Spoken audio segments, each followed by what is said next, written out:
Sin duda, hoy es uno de los días más tristes de la historia de este país. Hoy se tomó la decisión en la República Argentina de legalizar el aborto con el respaldo del Estado de manera gratuita para cualquier mujer que decida interrumpir su embarazo, que quiera dejar de estar embarazada hasta las 14 semanas de gestación. Y esto tiene una implicación terrible, una implicación nefasta, porque esto abre lugar a que sea legal el asesinato de seres humanos que no pueden defenderse, que no tienen cómo hacer valer sus derechos. Por esta decisión, los gobernantes que han votado a favor de esta ley darán cuentas.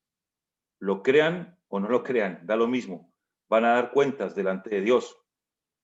Es verdad que el aborto clandestino es una práctica que revestía de, bueno, riesgos, inseguridad, para cualquier mujer que quisiera practicarlo. Pero lo que se hizo ahora es sencillamente tratar de resolver un problema haciéndolo legal, haciéndolo legítimo mediante una ley. Pero esto no cambia la realidad de las cosas. Esto no deja de ser lo que es, derramamiento de sangre inocente. Tampoco deja de ser triste, de ser lamentable. Estamos hablando de millones de seres humanos a los que las autoridades de este país han dicho que sus vidas no tienen valor y que está permitido acabar con ellas. Bueno, sabemos que el mundo entero está bajo el maligno, sabemos que el corazón del ser humano es inclinado hacia el mal, y yo creo firmemente que se está cumpliendo lo que la palabra de Dios nos advirtió siempre, que este mundo iría de mal en peor, que viviríamos tiempos peligrosos donde los seres humanos perderían el amor natural y no tendrían problema ni siquiera de deshacerse de sus propios hijos.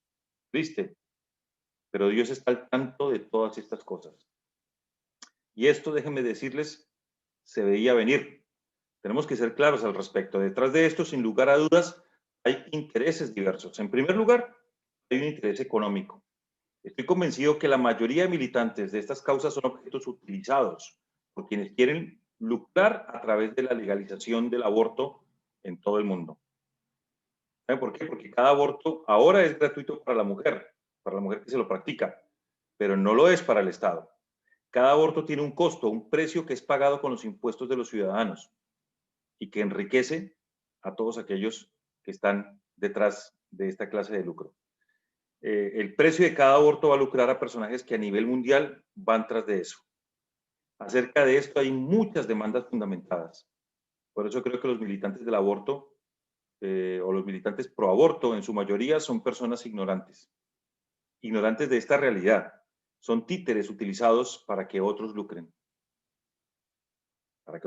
pero de manera importante.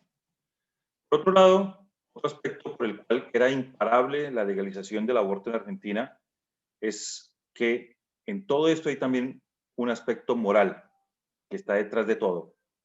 Básicamente, lo que aquí se está tratando de justificar y de defender es algo que tiene que ver con la moral.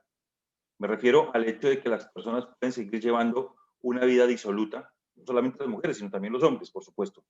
Una vida sin frenos, sin límites en el área moral.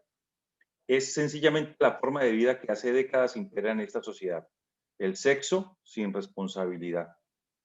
Y si llega a traer cualquier consecuencia indeseada, como por ejemplo un embarazo, bueno, entonces había que buscar una solución para eso, para que las personas puedan seguir viviendo como se les dé la gana, manejando su vida moral, su sexualidad de manera no libre, sino libertina. Porque el hecho de que uno haga lo que se le antoje no significa que sea libre. El Señor dijo que todo aquel que comete pecado es esclavo del pecado. Esclavo, no libre. Sabemos también que la verdadera libertad la da solamente Cristo, porque la libertad no es hacer lo que uno quiere, lo que a uno se le antoja hacer. Libertad es realmente tener el poder de no hacer lo que está mal. Libertad es eso, tener el poder para no hacer lo malo, porque todo aquel que hace lo malo, a la final, es esclavo de lo malo. Quiero mencionar un tema más relacionado con el movimiento de los pañuelos verdes versus el de los pañuelos celestes. Observo lo que pasa al respecto y a las personas que hacen parte o respaldan la causa de los pañuelos celestes. El hecho de que no todos participemos de este tipo de movimiento no significa que no estemos, en este caso, en contra del aborto. Considero que responder a una causa como la del pañuelo verde y hacer contraposición con un pañuelo de otro color no es la mejor táctica, no es la estrategia más sabia, más conveniente, la más adecuada para sentar una posición. Más bien creo que podemos rayar en el peligro de estar respondiendo al necio conforme a su necedad, o de estar enfrentando una lucha con armas que no son las que Dios quiere que utilicemos.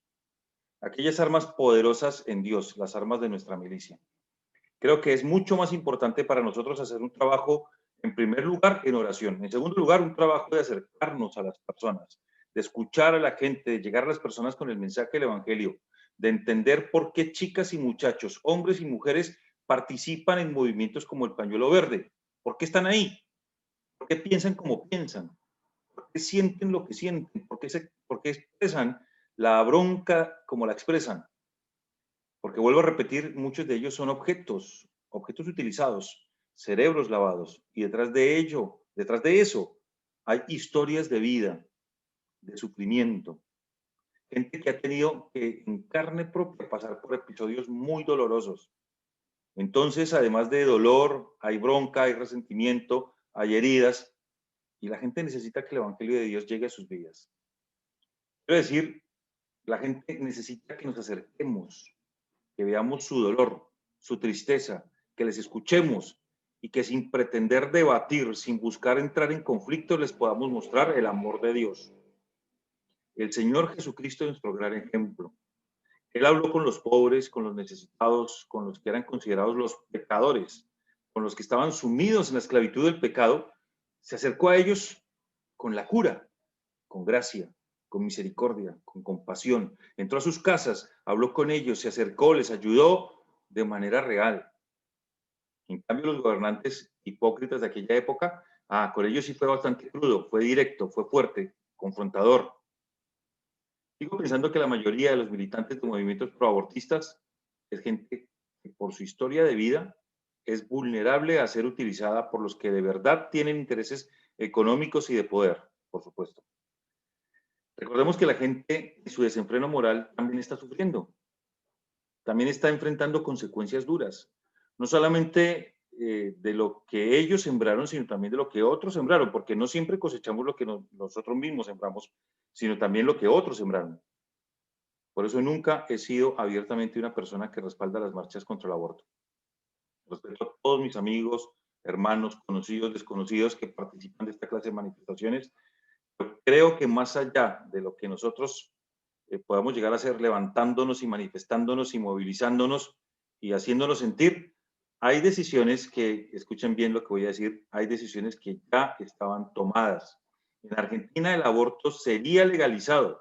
No lo fue en el 2018, pero sería más adelante, fue en el 2020. Supongamos que esta vez tampoco hubiera pasado, en el siguiente intento seguramente hubiera sido legalizado. O sea, tarde o temprano esto iba a pasar, porque esto es un tema, es una corriente que tiene que ver con la ola global, porque no era solamente Argentina, quizás Argentina era el país, un país clave para la conquista de Latinoamérica, pero esto es global, porque el mundo está gobernado por el principio de las tinieblas, el enemigo de la vida, el asesino, el padre de toda mentira, porque el Señor dijo que la maldad se habría de multiplicar y porque estamos también nosotros llamados a pagar un precio por mantenernos fieles a la verdad. Creo que lo que nos resta es básicamente orar y seguir evangelizando, seguir acercándonos a las personas, seguir llegando hasta donde está la gente, escuchándoles para poder presentarles el Evangelio de Salvación de Cristo, para poder saber cuáles son sus grandes incógnitas de la vida, para poder mostrarles cómo Cristo es realmente la respuesta siempre. Cristo es la respuesta siempre. Hoy, 30 de diciembre de 2020, es un día muy oscuro, muy triste, muy lamentable para mí, quizás para la mayoría, pero sobre todo para Dios. Oremos y prediquemos.